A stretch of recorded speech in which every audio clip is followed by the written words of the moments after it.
કેમ છો મિત્રો, કેમ છો થાનગઢ? આજે આપણે ખાઈશું ગોલા. હા, થાનગઢમાં આવી ગયા છે ગોલા. મિત્રો આ ભાઈ આવી ગયા છે ગોલાની લારી લઈને, અને આપણા નક્ષભાઈ એમને પરાણે આ બાજુ લઈને આવી ગયા બધાને ગોલો ખવડાવવા માટે. રસમલાઈથી ભરપૂર ગોલો છે નક્ષભાઈ પાસે.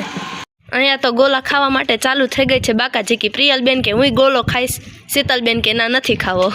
ભાઈ તો ખૂબ મહેનતથી ગોલા બનાવે હો. બાકી મિત્રો તમને જાણીને નવાઈ લાગશે કે આ ભાઈ ફક્ત 10 જ રૂપિયામાં આપણને ગોલો બનાવી આપે છે.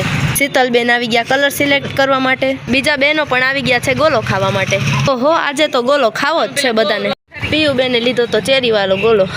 ચેરીવાળો ગોલો ખાધો, એમાં તો મોઢા ઉપર તો જો સ્માઈલ અઢળક આવી ગઈ. તમારો છોકરો મને પરાયણે લાવ્યો, મને કહ્યું જઈશ જ નહીં કે તમે આવો જ કે મમ્મી રાહ જોવા કે. મિત્રો તમે પણ પહોંચી જાવ ગોલો ખાવા માટે. બધા ગોલા લઈ લઈને તો મંડા હાલતા થાવા. ગોલા વાળા આવ્યા હતા, બધાએ લેવાનું ચાલુ કર્યું, ત્યાં તો પહોંચી ગયા પાણીપુરી વાળા પણ. મિત્રો આ આવી ગયો છે ગોલો હાથમાં, અને ખાવા મંડા બધા બેઠા બેઠા ગોલો. આ બાયુને તો ગોલા ખાતા ખાતા પણ વાતો પૂરી નથી થતી. શીતલબેન પણ બે ગયા ગોલો ખાવા. મંડા બાકાચીકી વાતો ન પૂરી થાય.